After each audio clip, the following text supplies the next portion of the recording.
Si vous avez un zèle amer et un esprit de contention en vos cœurs, ne vous glorifiez point et ne mentez point contre la vérité. Car ce n'est point là la sagesse qui vient d'en haut, mais elle est terrestre, sensuelle et diabolique. Jacques 3, 14, 15.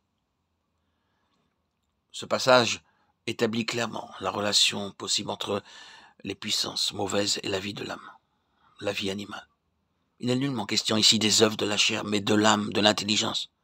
Par quoi nous voyons que les esprits mauvais peuvent influencer celle-ci, aussi sûrement que le corps. La vérité nous est dite ici sans embâche, de façon formelle. Tout sentiment d'amertume, d'envie, de rivalité dans la recherche ou la possession de la connaissance procède de l'action des esprits mauvais sur l'âme et ont leur source dans l'enfer. C'est là cependant ce que bien des enfants de Dieu ne comprennent pas ou nient. Ils admettent l'influence satanique dans les péchés grossiers, charnels, les œuvres de la chair, mais dans le domaine de la connaissance, qu'ils considèrent comme ce que la civilisation moderne a de meilleur, ils la nient.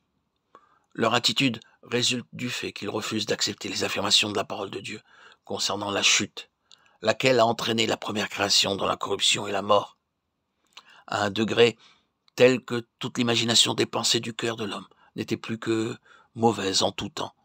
Genèse 6, 5. L'imagination des pensées, les conceptions. Ici encore, il s'agit du domaine psychique.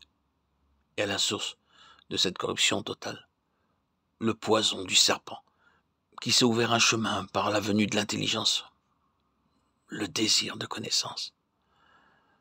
Lorsque l'homme est racheté et que son être se renouvelle de jour en jour à l'image de Christ, il est de la plus haute importance pour la puissance des ténèbres de garder quelques terrains, quelques points de contact, quelque chose de la nature adamique dans le corps ou l'âme. Car à mesure que l'homme devient spirituel, c'est-à-dire que son esprit se dégage et s'unit au Seigneur de gloire, il est moins accessible à la puissance des mauvais esprits et mieux armé pour les discerner et les combattre. Mais comment l'enfant de Dieu pourrait-il lutter avec quelque chance de succès s'il ne discerne pas l'adversaire, s'il nie son action possible sur l'âme, s'il n'accepte pas le fait de la chute et ne comprend pas que celle-ci se produisit justement dans le domaine sensuel, où Satan provoqua la désobéissance, la révolte, par l'appât de la connaissance. Et depuis lors, pénétrant l'âme, le venin du serpent contamina l'être tout entier et toute la race.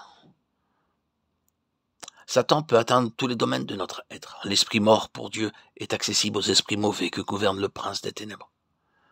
L'âme, composée de l'intelligence, l'imagination, les pensées, la volonté, les émotions, est dominée par la vie adamique, déchue et corrompue. Le corps et l'âme sont donc en la puissance de celui qui a empoisonné la race, le père du mensonge. Et l'apôtre Jean nous déclare que le monde entier est plongé dans le malin. 1 Jean 5, 19.